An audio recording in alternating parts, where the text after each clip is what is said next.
प्रवरा नदी ही महाराष्ट्रातील प्रमुख नद्यांपैकी एक आहे। मात्र या नदीला आता गटारगंगेचं स्वरूप आलंय। गावातील कचरा या नदीत टाकला जातोय, पण सोबतच मेलेली जनावरही नदीच्या पात्रात फेकली जातात आणि त्यामुळे नदीकाठच्या गावांमध्ये दुर्गंधी पसरली आहे। त्यासोबत ग्रामस्थांच्या आरोग्याचाही प्रश्न गंभीर बनलाय। पाहुयात यावरच लोकशाही मराठीचा हा स्पेशल रिपोर्ट। प्रवरा नदीची झाली गटारगंगा। तक्रारीनंतरही अनेक ग्रामपंचायतींचं दुर्लक्ष। नदीकाठच्या गावांना आरोग्याची चिंता।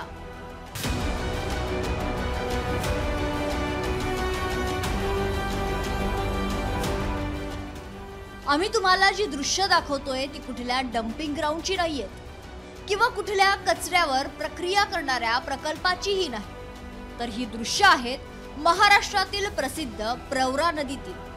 याच नदीच्या काठावर वसलेल्या बेलापूर बुद्रुक गावाची लोकसंख्या 25,000 आहे। त्याचप्रमाणे नदी काठावर इतरही अनेक गावं आहेत। उंबरगाव, चांदेगाव, वळदगाव, पडेगाव ही गावंही याच काठावर। मात्र नदीपात्रातील कचऱ्यामुळे परिसरात दुर्गंधी पसरली आणि आरोग्याचा प्रश्नही गंभीर बनला।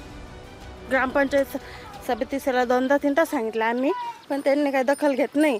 पण आमच्या सर्व कुटुंबाला त्रास होतो त्याचा। कचऱ्यापासून माझे लेकरं बाळ पोरं सर्व प्रमाणित आजारी पडतात। कचरा आहे ना, कचरा उडून आमच्या घरात येतो, तर मग याचा त्रास होतो। कार्यक्रम ठेवता येत नाही, काही नाही। या कचऱ्याची या लोकांनी तातडीने काळजी घ्यायला पाहिजे। गावातील कचरा तर नदीच्या पात्रात टाकला जातोच, पण मेलेली जनावरही इतर दिवसाढवळ्या आणून टाकली जात आहेत। याबाबत ग्रामपंचायतीकडे तक्रार करून ग्रामपंचायत मात्र ढिम्म असल्याचा आरोप होतोय।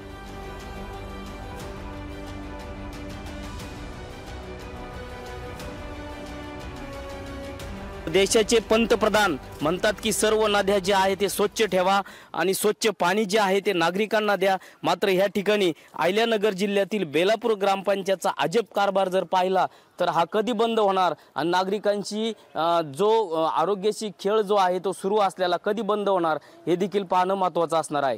गोविंद साळुंके, लोकशाही मराठी, बेलापूर। लोकशाही मराठी ऐका, पहा, जागरूक रहा।